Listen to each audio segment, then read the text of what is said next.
하나님의 말씀 보시겠습니다. 하나님의 말씀은 마가복음 2장 18절에서 20절까지입니다. 마가복음 2장 18절에서 20절까지입니다. 신약성경 마가복음 2장 18절에서 20절까지 우리 함께 한 목소리로 같이 합독하시겠습니다. 요한의 제자들과 바리새인들이 금식하고 있는지라 사람들이 예수께 와서 말하되 요한의 제자들과 바리새인의 제자들은 금식하는데 어찌하여 당신의 제자들은 금식하지 아니하나이까? 예수께서 그들에게 이르시되 혼인집 손님들이 신랑과 함께 있을 때에 금식할 수 있느냐? 신랑과 함께 있을 동안에는 금식할 수 없느니라. 그러나 신랑을 빼앗길 날이 이르리니 그날에는 금식할 것입니다. 아멘. 기도하고 말씀 전해드리겠습니다. 고마우신 아버지 하나님 은혜를 감사합니다. 오늘도 저희들에게 귀한 말씀 주셔서 빛과 은혜 나눌 수 있는 귀한 시간 주신 것을 감사합니다. 말씀 속에 들어있는 하나님의 깊은 뜻을 깨달을 수 있게 하여 주시고 그 말씀의 뜻을 잘 깨달아서 우리 삶에 잘 적용하는 우리 사랑교회 모든 성도님들 다 되도록 인도하여 주옵소서. 이 밤에도 우리 성도님들 어느 곳에 있든지 이 기도회의 시간을 기억할 수 있게 하여 주시고 있는 그곳에서도 같이 말씀 묵상하며 기도할 수 있는 귀한 은혜 허락하여 주시옵소서. 감사하고 예수님 이름으로 기도 올려옵나이다. 아멘. 날씨가 이제 많이 좀 제법 더워졌습니다. 그것도 조심하시고 항상 아직은 뭐 여러 가지 코로나나 이런 것들이 기승을 부르고 있으니까 건강관리 잘 하시기 바랍니다. 잘해서 예배도 열심히 참석하시고 또 기도도 많이 해서 하나님의 축복받는 그러한 우리 성도님들 다 되시기를 축원합니다. 오늘 본문 말씀을 통해서 금식 논쟁이다, 금식에 관한 비유 이러한 제목을 가지고 오늘 빛과 은혜를 나누고자 합니다. 오늘 본문 말씀은 금식에 관한 논쟁을 혼인집 신랑과 손님들에 관한 비유로 예수님께서 말씀하고 있는 그런 내용의 말씀입니다. 금식 논쟁은 구약시대, 구속사의 시대가 바뀐 것을 모르고 구약의 율법에 얽매인 그 유대인들이 아주 고집스럽게 금식을 주장하고 또 금식을 하지 않는 예수님이나 예수님 제자들을 비난 섞인 어조로 이렇게 금식 논쟁을 불러일으키고 있는 것입니다. 금식 논쟁은 본래 그 일주일에 2번씩 했다고 합니다. 월요일과 목요일 날 했는데 구약 시대 때는 대속죄일 1년에 한 번만 금식하도록 되어 있는데 율법을 만들어 가지고 금식 제도를 만들어내고 예수님 당시에는 월요일과 목요일 2번씩 금식하도록 그렇게 율법의 규정에 대해서 지켜왔다 이렇게 얘기들을 하고 있습니다. 마태복음 9장 14절에서는 그 금식 논쟁에 대한 왜 예수님과 예수님의 제자들은 금식하지 않느냐 하는 질문을 한 사람이 세례 요한의 제자들이었다고 그렇게 기록이 되어 있습니다. 또 세례 요한의 제자들뿐만 아니라 바리새인들은 금식을 그 경건의 상징으로 생각하면서 금식하지 않는 예수님과 그의 제자들, 예수님의 제자들을 경건치 못한 사람들로 매도하는 그러한 아주 비난 섞인 그러한 의도로 왜 금식하지 않느냐 이렇게 물었다고 합니다. 이러한 그들의 질문에 대해서 예수님께서는 직접 대답을 피하시고 또 혼인집 손님들과 신랑의 비유, 또 생배 조각의 비유, 또 22절에 나오는 새 포도주는 새 부대에 담아야 된다 하는 그러한 적절한 비유로 우회적으로 그들에게 대답을 하시는 그러한 내용입니다. 금식은 본래 금식을 함으로 인해서 기도에 집중할 수 있도록 그렇게 하기 위해서 본래 금식을 하는 것입니다. 또 영적인 각성을 일깨워 주기 위해서 금식을 하는 경우도 또 있습니다. 또 하나님과의 친밀한 교제를 가능케 해주기도 합니다. 그러니까 금식의 기능은 기도에 집중할 수 있게도 하시고 영적 각성을 가지게도 하고 또 하나님과의 친밀한 교제를 가능케 하는 그러한 세 가지 기능을 가지고 있습니다. 그러나 자기의 어떤 목적이나 개인 육신적인 목적이나 또 정욕적인 것, 그것을 위해서 금식을 하는 경우는 금식의 본래의 뜻에 어긋나는 것이죠. 그러니까 하나님의 목적을, 하나님의 복음을 위해서, 내가 하나님을 위해서 어떻게 열심히 더 살아갈 것인가, 하나님 나에게 이제 주님의 영광을 위해서 살아갈 수 있는 그런 길을 열어주십시오. 그러한 확실한 목적을 가지고, 복음적인 목적을 가지고, 신앙적인 목적을 가지고 금식을 하게 되면 정말로 금식이 은혜롭습니다. 그러나 세상적인 목적, 그것을 위해서 금식을 하게 되면 물론 이제 들어주시는 경우도 있겠죠, 아버지께서. 그러나 별 그렇게 큰 금식의 본래의 그 뜻에서 좀 벗어나는 그러한 일들입니다. 그러니까 항상 주님을 위해서 살고자 했을 때 하나님께서는 금식도 기쁘게 연락해 주시고 받아주시는 것이죠. 오늘 이러한 금식의 논쟁이 있는 본문 말씀을 통해서 우리에게 주시는 교훈은 세 가지 정도로 요약해서 생각을 하려고 합니다. 첫 번째로는 타락한 자들은 외식에 치중합니다. 18절 말씀에 나오죠. 타락한 자들은 외식에 치중하는 것인데, 그 당시 예수님 당시에 그 금식은 유대 사회에서 보편화되어 일반화되어 있었습니다. 그러나 성경이 말하는 그 금식은 대속죄일, 레위기에서 16장 29절에 나오는데 대속죄일에 한 번 금식하도록 되어 있었습니다. 그러나 유대인들은 경건의 어떤 그 표현으로 자기들의 어떤 경건의 모습을 나타내기 위해서 일주일에 2번씩 월요일과 목요일에 금식하는 그러한 그 습성이, 그러한 율법의 제도화를 만들어서 그들이 지켜왔던 것입니다. 이러한 그 유대 종교 지도자들과 그 바리새인들의 금식 행위는 하나님에 대한 복종과 헌신을 위한 신앙적 동기에서 한 게 아니고 자기들의 어떤 그 경건성을 과시하기 위해서, 사람들에게 자기들의 의도를 나타내기 위해서 하는 그러한 모양으로 나타나는 것입니다. 하나님을 위한 금식이 아니라 사람들에게 보이기 위한 그러한 금식이 되고 말았던 것입니다. 잠언 1장 7절에 보면 여호와를 경외하는 것이 지식의 근본이거늘 미련한 자는 지혜와 훈계를 멸시하느니라, 이렇게 말씀하고 있습니다. 이들은 바리새인과 유대인들, 이들은 이들의 그 추구하는 그 금식, 이것은 결국 경건한 모습으로 사람들 눈에 보이기 위해서 한 것이기 때문에 결국 그것이 미련한 행동이었던 것입니다. 그렇기 때문에 하나님께서는 그것을 아주 싫어하셨죠. 타락한 사람들의 신앙적인 특징은 하나님께서 인정받지 못합니다. 사람들에게 칭찬받기를 원하는 그러한 표면적인 경건 행위는 하나님께서 인정하시지를 않습니다. 다시 말씀드려서 경건의 모양은 있으나 경건의 능력이 없는 그러한 사람들의 그 행위는 하나님께서 그것을 원하시지 않고 기뻐하시지 않는 그러한 행위인 것입니다.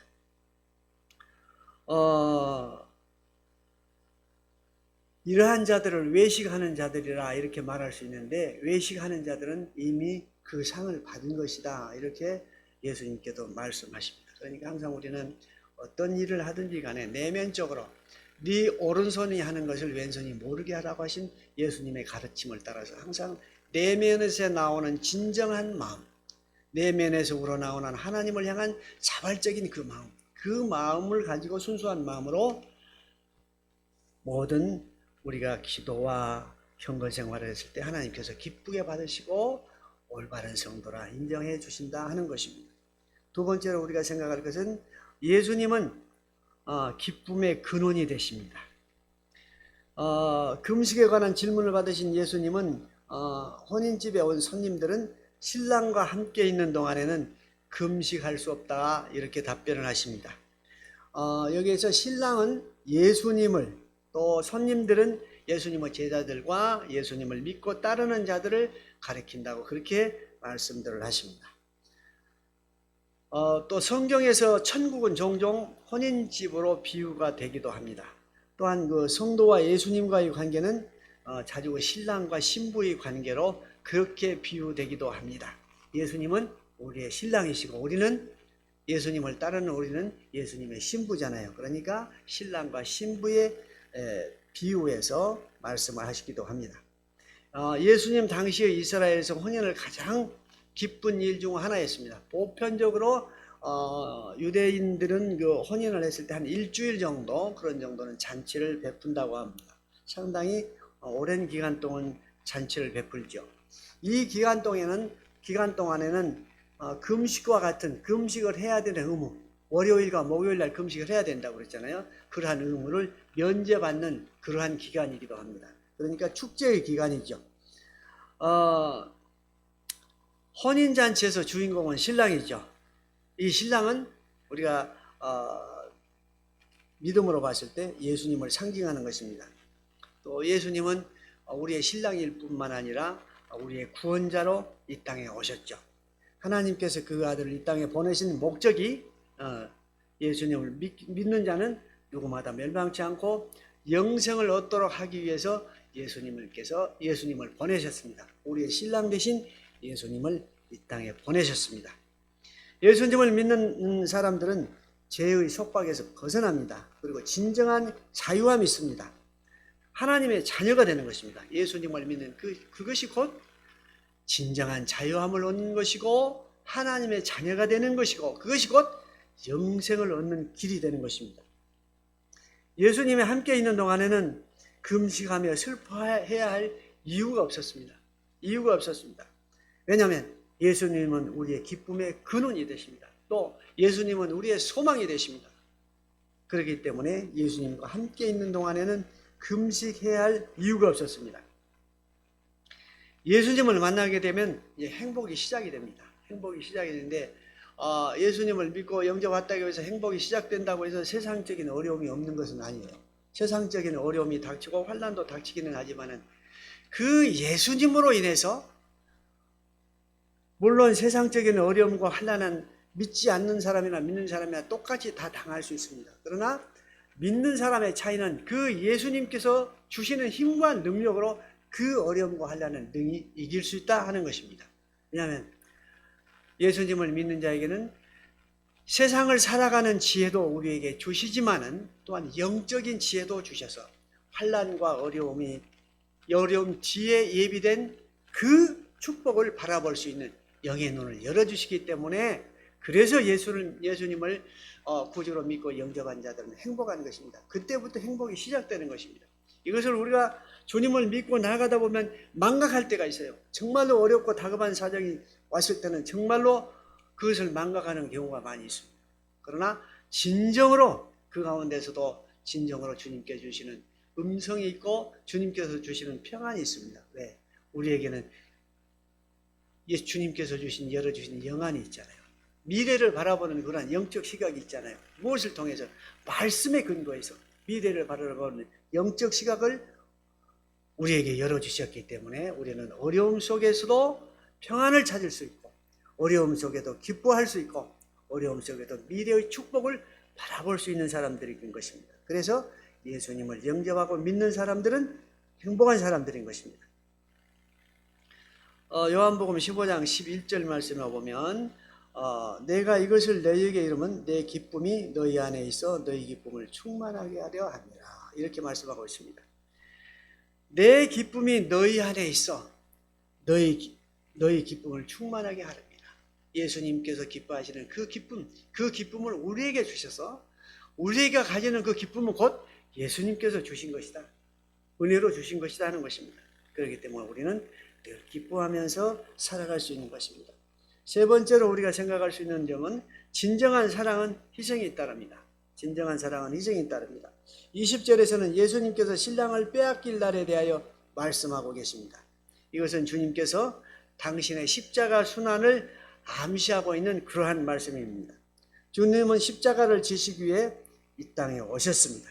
또 유대인들은 십자가를 지러 오신 예수님을 정치적 메시아로 그렇게 기대하고 있었습니다. 그러나 예수님께서 오신 목적과는 전혀 상반된 그러한 것이었습니다. 예수님은 십자가를 지심으로 인해서 모든 인류를 죄에서 속량하시기 위해서 오셨는데 유대인들은 자기들이 로마에서 해방되는 정치적 메시아로 생각했기 때문에 전혀 예수님의 생각과는 상반된 그러한 생각이었습니다. 세례 요한도 예수님을 향해서 이렇게 얘기했죠. 보라, 세상 죄를 지고 가는 하나님의 어린 양이로다. 세례 요한은 벌써 예수님이 이 땅에 오셔서 세례를 받는 받으러 오시는 그 모습을 보고 하나님의 어린 양이로다. 세상 죄를 지고 가는 하나님의 어린 양이로다. 세례 요한은 벌써 알아보았던 것입니다. 우리는 십자가를 바라볼 때마다 우리를 사랑하시고 우리의 죄를 위하여 자기를 희생하신 주님을 생각해야 됩니다. 묵상해야 됩니다. 나를 위해서 십자가에 돌아가신 주님을 묵상하게 되면 그 묵상하는 가운데 우리에게 주시는 평안이 있고 기쁨이 있고 또 소망이 있는 것입니다. 요한복음 13장 34절 말씀에 보면 내가 너희를 사랑한 것 같이 너희도 서로 사랑하라 이렇게 말씀하시죠. 또 요한일서 3장 18절 말씀에 보면 자녀들아 우리가 말과 혀로만 사랑하지 말고 행함과 진실함으로 하자 이렇게 말씀하고 있습니다. 사랑은 행함이 있어야 하고 진실해야 합니다. 행함이 없고 진실하지 않으면 사랑은 사랑이라 할 수 없습니다. 또 사랑은 자기 희생이 전제되어야 됩니다. 말로만 하는 사랑은 거짓입니다. 자기의 유익을 포기할 줄 알고 남을 위해서 자기의 유익을 포기할 줄 아는 그러한 사랑이 진정한 사랑입니다. 톨스토이는 이렇게 얘기를 했습니다. 행동할 수 없는 믿음은 믿음이 아니라 이렇게 얘기했습니다. 우리가 아무리 머리로 사랑을 알고 사랑을 지식적으로 알고 또 뭐 남들에게 가르칠 수 있는 그러한 지식이 있다 할지라도 행함이 없다면 그 사랑은 죽은 사랑입니다. 생명력이 없는 사랑입니다. 그런 사랑을 가지고는 남도 구원할 수 없고 자기 자신도 구원을 받았는지 의심스러울 정도입니다. 남을 사랑한다고 하는 건 반드시 자기 희생이 있어야 합니다. 사랑은 자기의 유익을 버리고 남의 유익을 구하는 것입니다. 요한복음 15장 13절 말씀에 보면 사람이 친구를 위하여 자기 목숨을 버리면 이보다 더 큰 사랑이 없나니 이렇게 말씀하고 있습니다. 여기에서 사람이 친구를 위하여 자기 목숨을 버리면 이보다 더 큰 사랑이 없나니 이렇게 말씀하고 있는데 예수님께서 우리를 누구 삼아줬어요? 친구로 삼아주셨잖아요. 친구로 삼아주셨어요. 그래서 친구를 위하여 우리를 위하여 목숨을 버리면 이보다 큰 사랑이 없는 거예요. 우리는 감히 갚을 수 없는 예수님으로부터 갚을 수 없는 그런 사랑을 입고 사는 사람입니다. 지금뿐만 아니라 미래 천국에 가서도 그 예수님의 사랑에 의해서 우리의 천국을 갈 수 있는 것이죠. 얼마나 큰 사랑입니까? 그래서 이보다 더 큰 사랑이 없는 것입니다.